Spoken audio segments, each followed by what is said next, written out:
Algumas tradições a gente simplesmente não consegue mudar, certo? Se você vai a Roma, tem que ver o Papa. Se você vai até Paris, tem que subir na Torre Eiffel. Se você vai até Piracicaba, tem que comer uma pamonha. Todo bom curso de redes tem que falar sobre OSI, sobre o modelo OSI e o modelo TCP. Está pronto? Então solta a vinheta.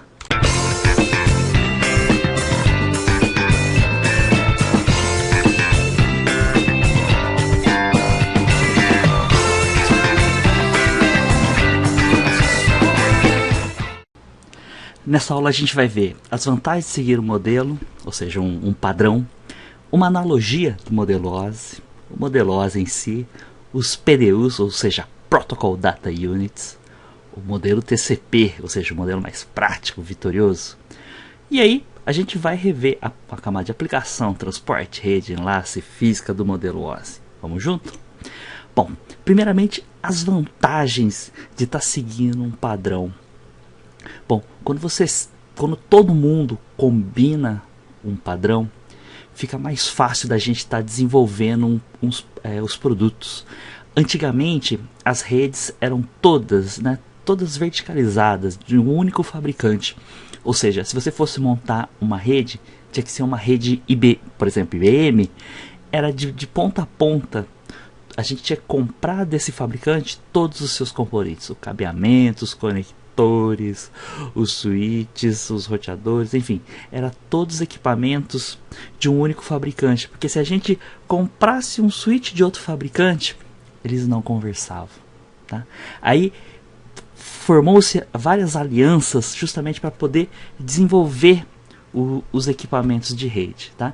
Dessas alianças surgiram dois modelos, os modelos OSI e TCP, né? Definindo esses modelos, ficou muito mais fácil a gente desenvolver produtos, a gente poder fazer o plug and play, ou seja, se você vai numa loja e compra uma USB, né, de uma placa de rede, você coloca no seu computador de forma transparente, né, basta colocar o driver e ele está funcionando. Isso é graças à adoção de modelos, né, modelos de desenvolvimento que a gente vai ver nesse capítulo. Okay? Só que antes da gente ver como que é o modelo OSI, eu vou começar com uma analogia. Tá? Imagina que o presidente de um país queira convidar o presidente de outro país para um almoço de negócios, para sei lá, bom, vamos supor que seja um almoço de negócios. Você acha que o presidente... Ah, tá.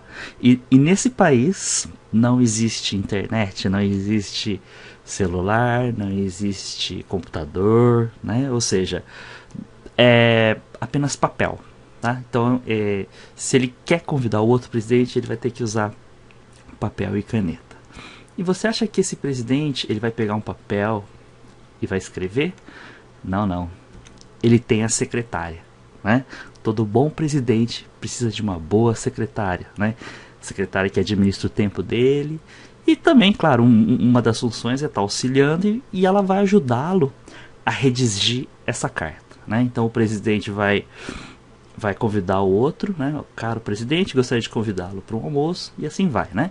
E a secretária vai escrevendo essa carta e vai fazendo todas as pontuações, vai colocando vírgulas, acentuações e tudo mais, para que a carta seja apresentável. Ok? Essa carta escrita no papel, vocês acreditam que a secretária vestida com seu talher, ela vai pegar uma moto e vai entregar essa carta para o outro presidente que está lá em outro país? De jeito nenhum. Ela precisa de toda uma equipe apoiando, né? essa presidência, toda a equipe apoiando. Logo abaixo da secretária tem que ter o tradutor, né? Porque não necessariamente o outro presidente fala a mesma língua. Então é necessário que essa carta, né, depois de escrita, seja traduzida para a língua de destino, né? É uma questão de educação a gente colocar na língua de destino, mostrando interesse, né, na cultura do outro país. Tá? Então vem a função do tradutor desse país. Tá? Então vai traduzir a carta. Abaixo do tradutor entra a função do advogado. Ou seja, ele vai dar uma olhada na carta e ver se está tudo, né? Ou seja, se não fere nada a constituição do país, nem a constituição do outro país, né? Essa é a função do advogado. Ele está tudo dentro dos termos da lei. Ou seja, às vezes, sem querer, o presidente pode usar um termo que possa comprometer a nação. Então, a função do advogado é estar olhando se está tudo 100% correto. Okay? Abaixo do secretário, tem o gerente de transporte. Olha só, é ele que vai decidir como que a gente vai enviar essa carta. Ou seja, se a gente vai enviar a carta de uma maneira rápida ou de uma maneira mais segura, né? Só que vai demorar um pouquinho mais, mas ela vai chegar com mais segurança, né? Então entra a função do nosso gerente de transportes, ok? Então, definido como que vai ser o transporte, entra a função do endereçamento, né? Ou seja, a área de endereçamento. Puxa, qual que é o país, o CEP, né? O endereço do presidente, né? Que vai receber essa carta. Então existe uma área dentro desse país que controla todos os endereços de destino, correto? E é claro, além do endereço de destino, essa área coloca o endereço de origem, né? Então vai colocar o endereço de origem desse nosso país aí, ok? Abaixo da seção de endereçamento vem a sala de correios, ou seja, bom, definido todas as variáveis acima, a sala de correios ou de envelopamento é onde a gente vai colocar essa carta. Então, se o gerente de transporte decidiu que vai de maneira expressa, por exemplo, por via FedEx, UPS, então a gente vai colocar no envelope mais refinado e vai colocar lá no escaninho adequado da UPS, FedEx, para estar pegando esse envelope. Já se for uma carta simples, então a gente vai colocar no outro escaninho para as empresas de correio e telégrafo estarem buscando, tá? Então essa é a função da sala de correios de envelopamento: colocar a carta no escaninho correto, colocar a embalagem correta, né? Para que a transportadora faça o envio.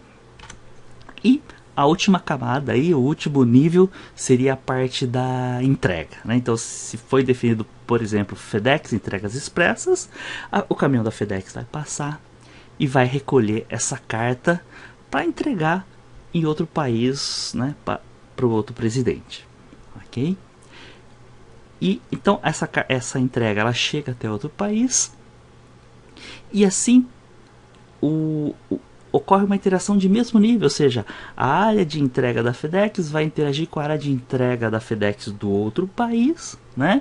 E aí vai fazer a entrega no endereço correto, né? No endereço de destino, vai para a sala de envelopamento do outro país, tá? Agora já é o país de destino. Eles vão desenvelopar, digamos assim, né? E aí falou, opa, essa é uma carta que veio do presidente, por exemplo, presidente dos Estados Unidos, né? Tem como destino o nosso presidente, poxa, correto, né? Passa pela área de transportes, né? Passa pelo advogado, ou seja, a gente está subindo nas camadas, né? À esquerda houve uma descida, né, nas camadas, e à direita ocorre o procedimento contrário, tá? Até chegar a carta, né? Traduzida, claro, e nas mãos do presidente de destino, que ele entende perfeitamente que foi convidado para um almoço, né, do presidente dos Estados Unidos, tá? Então, todo esse processo, por exemplo, o presidente encaminha para a secretária, que vai para o tradutor, que vai para o advogado, que vai para o gerente de transporte, que vai para a área de endereçamentos, para a sala de correios e para o sistema de entregas. Cada interação de camadas, cada interação dessas camadas é chamada de encapsulamento, né? É isso que a gente chama de encapsulamento, ou seja, cada camada coloca informações nesse dado para que seja transportado ao seu destinatário. Agora, trazendo para o nosso mundo, para o universo de redes, né? Quem seria o presidente? O presidente somos nós, né? Nós que seríamos o presidente. A secretária equivaleria no modelo, né? Esse modelo que eu estou apresentando aqui, ó, de 7 camadas, esse é o modelo tradicional, o modelo OSI, né? O modelo mais clássico da gente poder representar uma comunicação em rede. Abaixo de nós, né, abaixo do presidente, temos a camada de aplicação, tá? Ou seja, é aqui onde vai ser definido se vai ser HTTP, né, como que vai ser, qual que é a aplicação que vai ser escrita aqui. Depois a camada de apresentação, né, como que vai ser apresentada esse dado para o presidente de destino. A camada de sessão tem a função de manter a ordem, né? Ou seja, iniciar, finalizar e manter uma conversa. Tá?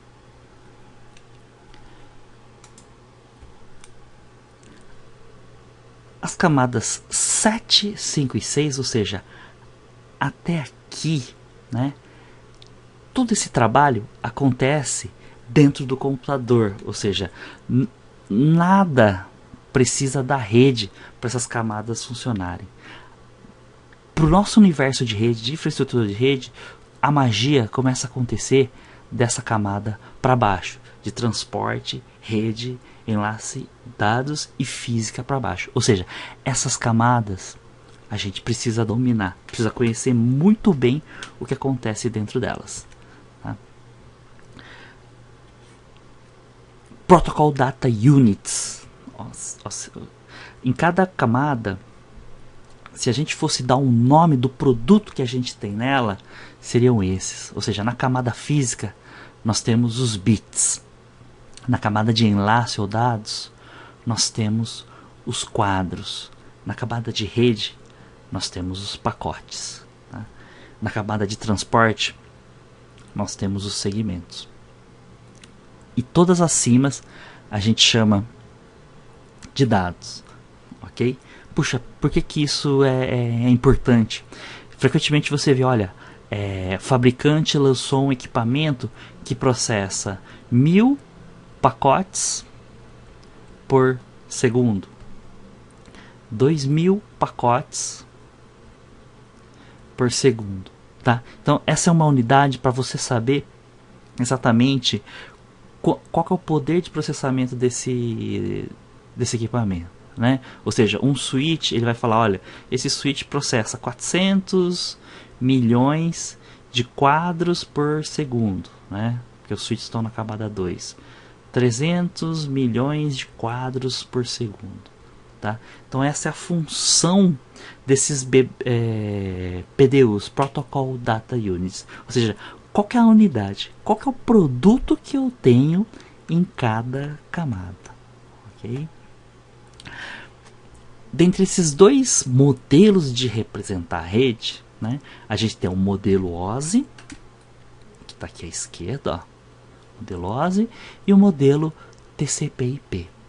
O OSI ele foi planejado por essa organização, a ISO, tá? E o TCP pelo Internet Engineer Task Force. Né? A ISO ela é muito mais formal, ou seja, como ela vê a rede, ou seja, uma transmissão de rede, ela vê isso em 7 camadas. Já o IETF tem um enfoque mais prático, ou seja, olha, você vê em 7 camadas, para mim, eu vejo em 4. Ou seja, eu acho interessante juntar as camadas 2 e 3, né, da OSI numa só. Tá? Ou seja, a camada física e a camada de dados, para mim, IETF representa a camada de acesso à rede, tá? Network Access. Ok, a camada 3 de vocês, né, que é a camada de rede, em termos de funcionalidade, bate igual a nossa, né? Bom, só que a gente quer ser diferente, então vamos chamar de camada de internet, tá? Então, ou seja, a sua camada 3, em termos de descrição, funcionalidade, é igual a nossa, né? Não tem nenhuma diferença. Só que a gente vai dar um nome de internet, porque nós somos mais chique, tá? E a camada de transporte, né? Então essa parte aqui é muito clara, tudo. Também, em termos de funcionalidade, bate dos dois órgãos aqui. Então, e até mesmo o nome, vai chamar transporte. E daí para cima, né? Como é um enfoque mais prático, o IETF falou, olha, 5, 6 e 7 é coisas que acontecem dentro do host. Vou chamar de camada de aplicação. Tá? E todas as definições dessas camadas estão contempladas aqui nesse modelo do TCP/IP. Tá? O modelo TCP/IP na verdade, ele tem um enfoque mais prático e foi o modelo que venceu. Mas ele é, na verdade, uma suíte de vários protocolos. O Telnet, o SMTP, né? O HTTP, que é a página web. SMTP é para envio de e-mail. Tá? O POP3 para recebimento de e-mail. DNS, resolução de nome. Ou seja, na verdade, esse modelo TCP/IP é uma suíte, são vários protocolos que são implantados nela. Então aqui na camada de aplicação temos esses protocolos. Na camada de transporte temos apenas dois, o TCP ou o UDP. Na camada de internet temos algumas opções, por exemplo, o IP, o ICMP, ARP, DHCP, tá? Nessa camada aqui também temos o IPv6, tá joia? Então são algumas opções dela, tá? E na camada de acesso à rede, o Ethernet, que é o padrão que a gente utiliza em LANs, né? PPP e ADSL para conectividade de WAN. Tudo bem? Então quando você pensa em TCP/IP, TCP/IP foi o modelo que venceu pelo enfoque mais prático, né? Mas isso não quer dizer que o OSI seja ruim. O OSI ele é mais tradicional e ajuda muito no troubleshooting de problemas, né? Troubleshooting na resolução de problemas. E lembrando que o TCP/IP na verdade é um conjunto, uma suíte de todos os protocolos, tá? Então agora a gente vai passar um pouquinho nas camadas, né? Nas camadas, a gente vai seguir o modelo TCP/IP. A gente vai ver algumas as camadas mais importantes, tá? Então na camada de aplicação, temos, né, como você sabe, é uma suíte de protocolos, mas a gente pode reforçar o DNS e o DHCP. Falar do DNS, o DHCP nessa suíte de protocolos, tá? Primeiro, o DHCP, tá? Então, a gente pode configurar um computador, né, de forma manual ou de forma automática. Imagina você configurando uma rede empresarial, mais de 2.000 computadores, 3.000 computadores, um a um, ou seja, passando de computador em computador, definindo endereço IP, né? Então o computador precisa, no mínimo, para navegar na internet, um endereço IP, uma máscara, um gateway e um servidor de DNS. Imagina você configurando computador, mais de 3.000, configurando cada um desses itens, né? É muito trabalho. Então é muito melhor utilizar um serviço dinâmico para estar atribuindo endereços IPs aos computadores.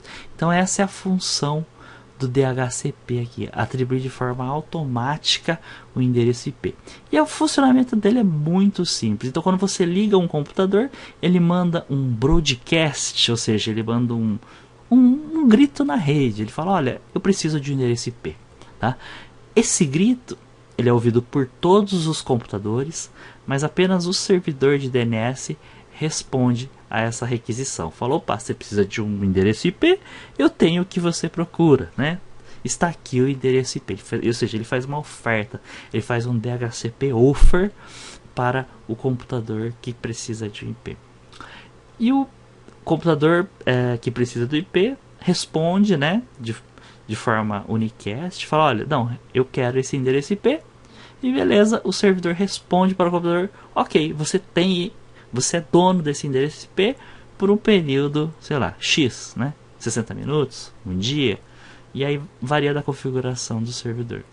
Ou seja, é uma forma dinâmica da gente estar atribuindo endereço IP, máscara, gateway e muitas outras informações, né? Se você quiser, basta configurar o servidor de DHCP para que o cliente receba esse endereço de forma automática. Deixa eu abrir o meu computador aqui, ó.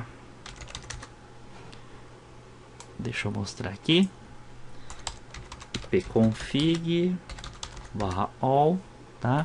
Meu computador pegou o endereço IP de forma dinâmica. Está aqui, ó.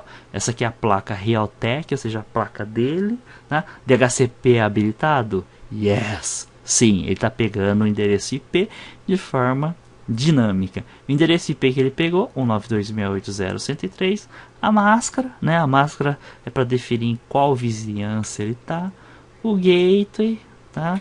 E os servidores aí de DNS, tá? Então ipconfig/all, você verifica se ele pegou o DHCP, né? Se o seu computador estava configurado via DHCP, geralmente sim, ele está configurado, né? Então ipconfig/all você consegue verificar aí. Tudo bem? Vamos estar vendo agora outro serviço aqui, ó. DNS, a resolução de nomes. Para o computador, né? Para a rede, o que importa na verdade são os endereços IPs. Os nomes, né? Por exemplo, www.terra.com.br. Esses nomes, né, surgiram para facilitar a nossa memorização. Mas na verdade, tudo que o computador precisa, que os equipamentos de rede precisam, são os endereços IPv4, né? Tá? Que são os mais utilizados, ou então IPv6. Ou seja, eles precisam de números, na verdade. 200, 174, 2, por exemplo, né? Na verdade, ele para navegar, ele precisa só do endereço IP. E para a gente memorizar endereço IP, memorizar número, é mais difícil. É mais fácil a gente memorizar nomes, né? Muito mais fácil a gente memorizar um nome a memorizar um número. E daí entra a função do servidor de DNS, ou seja, converter nome em endereço IP e vice-versa, endereço IP em nome. Como que a gente vê isso? Deixa eu pegar aqui o meu supercomputador. Ok. Bom, pela configuração do ipconfig/all, o servidor de DNS, né, primário é o 192.168.0.1. Se você dá um nslookup, olha só, nslookup ele já está falando aqui, ó, meu servidor de DNS é o 92.168.0.1. Ah, eu quero fazer uma consulta, www.terra.com.br, tá? Ah lá. Ou seja, essa consulta foi até o meu servidor de DNS, né? E ele consultou servidores de nível acima e trouxe essa resposta. Olha, a pesquisa que você procura, que é www.terra.com.br, né? Ele tem como IP IPv4 200, 154.5.680, tá? Ele trouxe a resposta também IPv6 aqui em cima, tá? Por enquanto vamos concentrar no IPv4, né? 200, 154.5.6.80, tá? Então, se você consegue com o nslookup, tá pesquisando os nomes, né? É graças aos servidores de DNS que eles fazem essa tradução. Então, se eu fizer um ping www.terra.com.br, dá uma olhadinha aqui, ó. Ó, ele resolveu, né?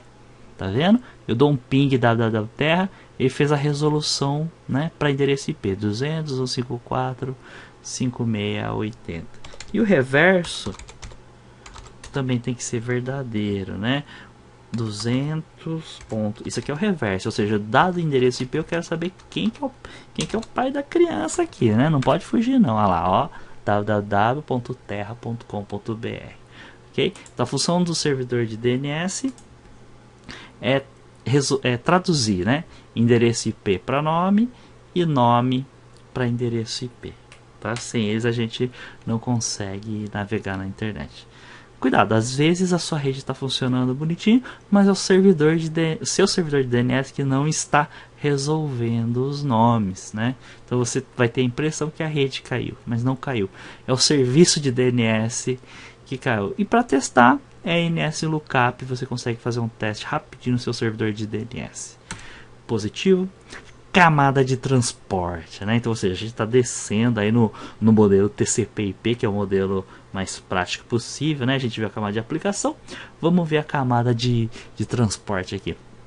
Então, a primeira função é estar escolhendo a forma de transmitir o segmento, ou seja, você vai ser de uma forma mais confiável, né? Ou seja, TCP/IP, protocolo TCP/IP, ou se vai ser de uma forma mais rápida, protocolo UDP. Tá? Só tem essas duas opções de protocolo. Então, essa é uma das funções. Outra das funções é separar as conexões, né? Imagina que você tem um servidor aqui que ele tem um serviço de página, né? Esse servidor também, né? Vamos supor que seja uma empresa pequena, então aqui está o seu computador e está o servidor aqui. Então tem o serviço de página, pode ter também o serviço de FTP, né? Transferência de arquivos, ok? Quando o seu computador solicita, né? Solicita algum serviço para o nosso amigo aqui, como que ele vai adivinhar qual serviço você quer, né? Ou seja, quando você manda aqui um segmento, manda aqui um pacote, fala, olha, eu quero acessar esse meu servidor, e o servidor vai responder, mas o que você quer, amigo, tá? Você quer acessar o serviço de www ou meu serviço de FTP? A forma do cliente identificar, seja de dizer o que eu quero, ou seja, eu quero um Big Mac, eu quero uma Coca-Cola, eu quero um cheddar, é informando a porta de destino. Ou seja, algumas portas são muito já são padronizadas, ou seja, se ele quer acessar o serviço web, é a porta 80, ou seja, esse meu cliente vai fazer uma requisição na porta 80 desse servidor. Aí o servidor fala, ah, já saquei, você quer acessar minha página. Esse meu cliente vai mandar uma requisição na porta 21 desse meu servidor. Aí o servidor saca, opa, você quer puxar arquivos, tá? Então, outra função da camada de transporte é também separar essas múltiplas conexões, né? Ou seja, além de escolher a forma do transporte, está separando as comunicações, tá? Para não ter uma misturada de aplicações, né? Você pode estar rodando outras, né? Outras aplicações como e-mail, Messenger, tá? E através da identificação das portas, ou seja, qual porta o cliente está solicitando, é que o serviço é disponível a ele, tudo bem? Então essa é a funcionalidade da camada de transporte. A camada de rede. Adivinha, amigo, qual camada a Cisco vai te arrancar o couro? É a camada de rede, porque é a camada dos roteadores, né? Ou seja, é a camada do endereçamento lógico, ou seja, IPv4, IPv6, tá? E também é a camada dos protocolos de roteamento aqui, ó. Protocolos roteamento. RIP, OSPF, EIGRP, BGP, ou seja, é a camada dos protocolos de roteamento, cuja função é preencher a tabela de roteamento. O endereço lógico é bem parecido com o seu endereço onde você mora, tá? É assim que um computador, que um servidor consegue entregar um pacote até o seu destino, através do seu endereçamento lógico, tá? Bom, a gente vai começar o curso falando do endereçamento lógico IPv4. IPv4 temos 4 quitetos aqui, né? Ele é representado de forma decimal, ok? Para facilitar o entendimento humano, mas na verdade tudo aqui os computadores entendem em binário, tá? Então o endereço IP ele define, ou seja, a sua morada, é onde você está, tá bom? E os protocolos de roteamento indicam ao roteador como que ele entrega um pacote, como chegar ao destino. Eles preenchem uma tabela muito especial chamada tabela de roteamento, ok? Camada de enlace ou dados é a camada dos switches, né? São para mim são um dos principais equipamentos, dos principais dispositivos de rede. Por muito tempo no passado eles foram renegados, digamos assim, né? Já tive gente que fala, não precisa configurar switch, mas dá para configurar muita coisa bacana deles, tá? Eles trabalham nessa camada 2 aqui, da camada de enlace ou dados.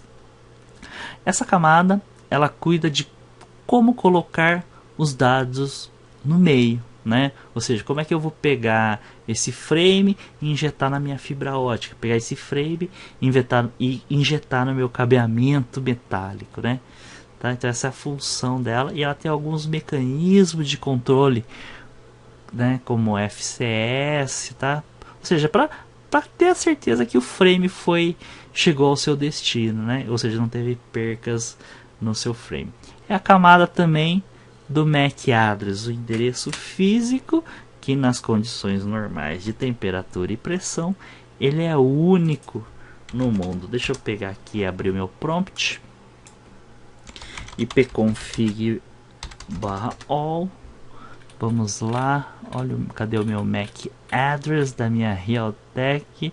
Olha aqui, ó, endereço físico, tá vendo na pontinha do mouse? B048-7A8016-7E. Esses três primeiros parzinhos aqui, B0487A, identificam o fabricante. E os três últimos é o número de série que o fabricante coloca, tá? Esse endereço físico, ele é único no mundo, tá?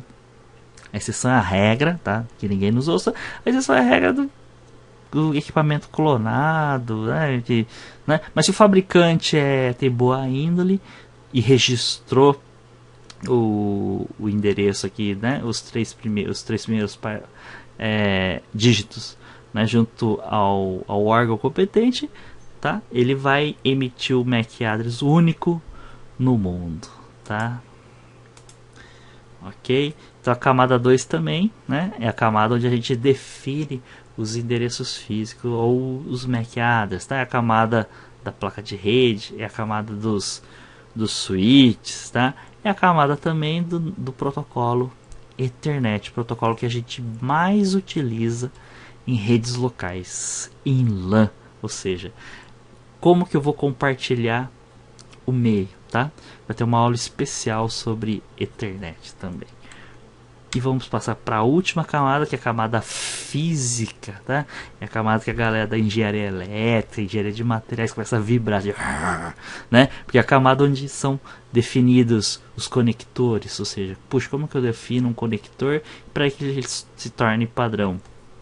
Também a forma do meu meio físico, ou seja, se vai ser cabo coaxial, se vai ser par trançado, se vai ser fibra ótica, né? Como que eu defino todos esses padrões para que o sinal elétrico, né? Lembrando que aqui rola bit, ou seja, 0 volt, 5 volt. Como que eu faço esse sinal elétrico sair do ponto e chegar até o seu destino sem nenhum tipo de perda, tá? Então essa camada é responsável por isso, pelo cabeamento, pelos conectores, pelos meios físicos de transmissão, ok? Bom, espero que você tenha gostado dessa aula, que tenha sido bem esclarecedora, tá? Obrigado pela sua presença e até a próxima.